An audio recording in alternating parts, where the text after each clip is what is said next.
کچھ لوگ شہوانی ریچھ بن جاتے ہیں، جس طرح ریچھ کے اندر شہوت بہت زیادہ ہوتی ہے، اس طرح کچھ لوگ ہیں کہ وہ پاک طیب طاہر بیویوں کے باوجود بھی سویر سے شام تک ان کی نظریں بدکاریاں کرتی ہیں۔ ایسے بدکار لوگ ہیں کہ کالج کے اندر اپنی بیٹی کو بھی چھوڑنے جا رہے ہوں تو وہاں بھی اپنی نظر کو محفوظ نہیں رکھ پاتے، حالانکہ وہ اپنی بیٹی کو چھوڑ کے آ رہے ہیں۔ ہر وقت ان کی فطرت ریچھ کی طرح ہوتی ہے، گندے غلیظ۔ تو یہ فطرت بدل گئی ہے۔ قرآن نے جو کہا نا اولئک کل انعام بل ہم اضل، یہ چپائے ہو گئے ہیں، بلکہ فرمایا چپایوں سے بھی بدتر ہو گئے۔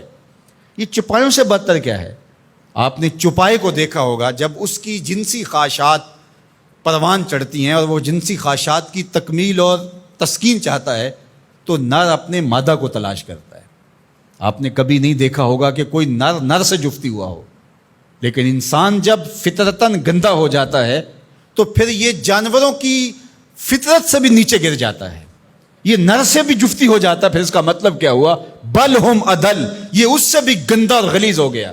اور اس شخص کے پلے رہتا کیا ہے کہ جو اتنا غلیظ اور گندا ہو جاتا ہے؟ چلتا پھرتا انسان نظر آتا ہے، شکل سے انسان نظر آتا ہے، بل ہم اضل، بلکہ چپایوں سے بھی آگے گزر گیا ہے، چپایوں سے بھی رویتاً جو ہے وہ آگے گزر گیا ہے۔ وہ درندہ بنتا ہے تو پھر جانور بھی جانوروں کو جو ہے وہ چیرتے پھاڑتے ہیں اور ان کا قتل کرتے ہیں، شیر، لیکن اس کو صرف اس وقت قتل کرتا ہے جب اس وقت بھوک لگتی ہے۔ جب اس کو بھوک نہیں ہوتی تو وہ کسی دوسرے جانور کا شکار نہیں کرتا، اور دوسرا وہ شکار کرتا ہے تو اپنے ہم جنس کا شکار نہیں کرتا، دوسرے کا شکار کرتا ہے۔ اور انسان جب درندہ صفت ہوتا ہے تو یہ انسانوں کے گوشت کے ٹکڑے کر کے اس پہ رقص بھی کرتا ہے۔ آپ تاریخ کی کہانی، اس نے اپنے سکے بھائیوں کو قتل کیا ہے، اس نے اپنی بیوی کو قتل کیا۔ یہ پچھلے دنوں کے اندر ایک خاتون کی کہانی پڑھی تھی، اس نے اپنے شوہر کو قتل کر کے ہنڈیا میں پکایا۔ تو پھر بل ہم اضل ہے نا، یہ چپایوں سے بھی بدتر ہو جاتا ہے۔ درندہ ہوتا ہے درندگی میں، یہ چپایوں سے بھی بدتر ہو جاتا ہے۔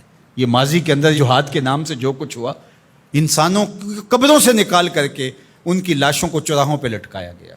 تو انسان جب درندہ بنتا ہے تو پھر کہاں سے کہاں چلا جاتا ہے، چاہے وہ شہوانی ریچھ بن جائے، چاہے وہ بھونکنے والا کتا بن جائے، پھر اس کی گندی زبان سے کوئی بھی محفوظ نہیں ہوتا۔ نہ ماں محفوظ ہوتی ہے، نہ باپ محفوظ ہوتا ہے، نہ بھائی محفوظ ہوتے ہیں، نہ بہنیں محفوظ ہوتی ہیں، اور نہ دوست محفوظ ہوتے ہیں، نہ معاشرہ محفوظ ہوتا ہے۔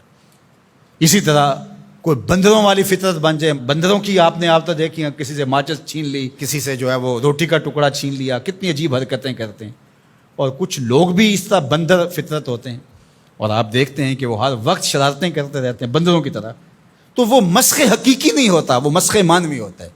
تو بنی اسرائیل کے اندر جو مسخ ہوا تھا، تو ایک قول تو یہ ہے کہ وہ مسخ حقیقی ہوا تھا، ان کی شکلیں ہی بندروں والی ہو گئی تھیں۔ لیکن دوسرا قول یہ ہے کہ مسخ حقیقی نہیں ہوا تھا، مسخ مانوی ہوا تھا، کہ شکلیں تو بندروں والی نہیں ہوئی تھی، عادتیں بندروں والی ہو گئیں۔ اللہ اکبر، عادتیں بندروں والی ہو گئیں۔ اس امت کے اندر مسخ حقیقی نہیں ہوگا، اس امت کو اللہ نے محفوظ رکھا ہے مسخ حقیقی سے، لیکن مسخ مانوی ہوتا رہے گا۔ لوگ مختلف جانوروں کے مشابہ عادات اختیار کرتے رہیں گے۔ اور آج ہم اپنے معاشرے کے اندر دیکھیں تو کوئی کتا صفت ہے، کوئی بندر صفت ہے، کوئی ریچھ اور کچھ درندے کی عادات کو اپنے اندر ہوتا ہے، درندگی، سفاکیت، یہ ساری انسانوں کے اندر اتر آئی ہیں۔ تو پھر وہ انسان نہیں رہتے۔